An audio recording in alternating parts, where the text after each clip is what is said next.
Hi dear viewers, कैसे हैं आप सब लोग। Hope you are all fine. आज हम पढ़ने वाले हैं type 1 error and type 2 error. ठीक है, इससे पहले हमने हाइपोथेसिस को पढ़ा था। उसकी जो फॉर्मुलेटिंग हाइपोथेसिस है, टेस्टिंग हाइपोथेसिस है, नल हाइपोथेसिस है एंड अल्टरनेटिव हाइपोथेसिस है, उसको डिस्कस किया था। ठीक है, आज हम पढ़ने वाले हैं type 1 error and type 2 error. ठीक है, तो देखिए एक हमारे पास जो रिसर्च फील्ड है ना, इसमें दो टर्म्स का इस्तेमाल होता है। ठीक है, एक होता है नल हाइपोथेसिस और दूसरा होता है अल्टरनेटिव हाइपोथेसिस। ठीक है, नल हाइपोथेसिस हमें क्या कहता है? नल हाइपोथेसिस सिंपली हमें यही कहता है कि जो टू वेरिएबल्स है ना, उसके दरमियान कोई भी रिलेशनशिप नहीं होगा, कोई भी इफेक्ट नहीं होगा, कोई भी डिफरेंसेस नहीं होगी। ठीक है, उसके दरमियान वो एक दूसरे पर ना बिल्कुल इफेक्ट नहीं डालेंगे। ठीक है, जिस तरह फॉर एग्जांपल हो गया के जो एक्सरसाइज है ना, वो वेट पर कोई भी असर नहीं डालता। ठीक है, फॉर एग्जांपल, तो ये क्या हो गया? ये हमारे पास नल हाइपोथेसिस हो गया। ठीक है, अगर हम एविडेंस को सपोर्ट करने में कामयाब हो गए कि ठीक है कि जो नल हाइपोथेसिस है ना आया, ये हमें ठीक कहता है या ठीक नहीं कहता है। ठीक है, अगर हम कामयाब हो गए तो नल हाइपोथेसिस हम ठीक कर लेंगे। ठीक है, एक्सेप्ट कर लेंगे। ठीक है,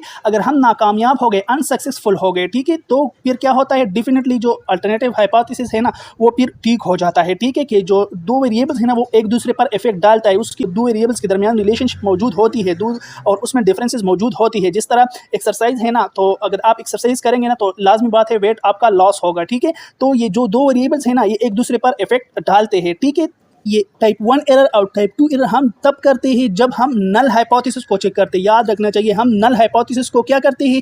चेक करते हैं। ठीक है, नल हाइपोथेसिस को जब हम चेक करते हैं तो उसी टाइम जो है ना, हम दो गलतियां कर सकते हैं। ठीक है, और उस गलतियों को हम type 1 error and type 2 error के नाम से जानते हैं। ठीक है, टाइप 1 एरर को हम अल्फा एरर भी कहते हैं और टाइप 2 को बीटा एरर भी कहते हैं। ठीक है, अच्छा, टाइप 1 एरर को क्या कहता है कि rejecting null H naught when it's true false positive. अच्छा, नल हाइपोथेसिस को हम एच नॉट से भी जो है ना डिनोटेड करते हैं। ठीक है, ये यही कहता है कि जो नल हाइपोथेसिस है ना, वो ठीक हो लेकिन उसको हम गलत करें।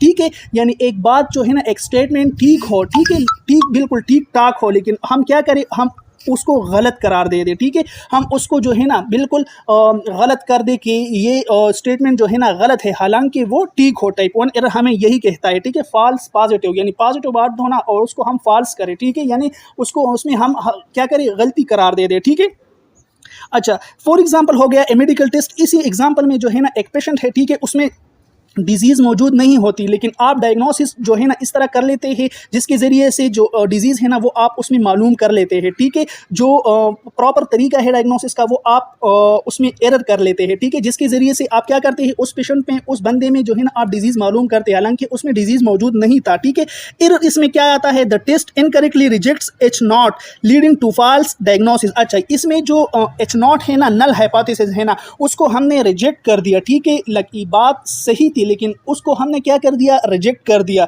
और जिसके ज़रिए से हमने क्या कर दिया? फॉल्स डायग्नोसिस कर दिया। फॉल्स डायग्नोसिस के ज़रिए जो है ना, नल हाइपोथेसिस को हमने क्या कर दिया? उसको रिजेक्ट कर दिया। ठीक है, अच्छा, टाइप 2 एरर हमें क्या कहता है, जिसको हम बीटा एरर के नाम से भी जानते हैं? Failing to reject null H naught when it's false negative.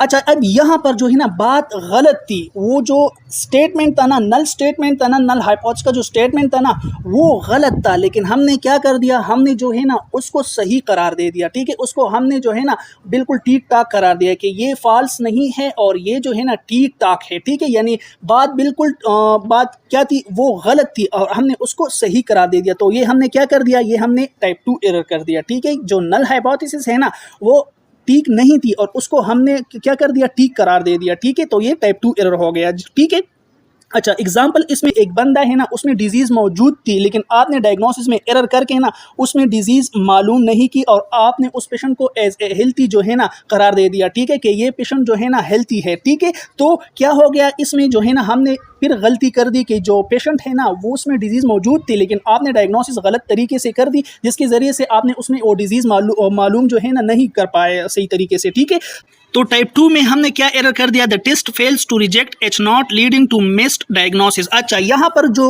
Null hypothesis था, एच नॉट हाइपोथेसिस था ना, वो गलत था, लेकिन हमने क्या कर दिया? उसको जो है ना रिजेक्ट कर दिया। ठीक है, और उसके ज़रिए से हमने क्या कर दिया? उस नल हाइपोथेसिस को ठीक करार दे दिया। टाइप 1 में ना बात ठीक थी, लेकिन हमने उसको गलत करार दे दिया। ठीक है, और टाइप 2 में जो है ना बात गलत थी, लेकिन हमने उसको ठीक करार दे दिया। ठीक, तो टाइप 1 एरर हम जब करते हैं, बात ठीक ठाक थी, स्टेटमेंट ठीक ठाक था, लेकिन हमने उसको गलत करार दे दिया। ठीक है, टाइप 2 में हमने क्या गलती की है कि टाइप 2 में जो स्टेटमेंट था ना वो ठीक नहीं था। ठीक है, वो गलत था और हमने क्या कर दिया, स्टेटमेंट को ठीक करार दे दिया। ठीक है, और हमने यहाँ पर जो है ना मिस डायग्नोसिस के जरिए उस पेशेंट में क्या कर दिया, सही तरीके से डिजीज़ आइडेंटिफाई कर नहीं दिया। ठीक है, तो यही तक लेक्चर था। इसके साथ हम लेक्चर को वाइंड अप करते हैं, मिलते हैं नेक्स्ट लेक्चर में। तब तक के लिए अपना ख्याल रखिएगा। अल्लाह हाफिज़।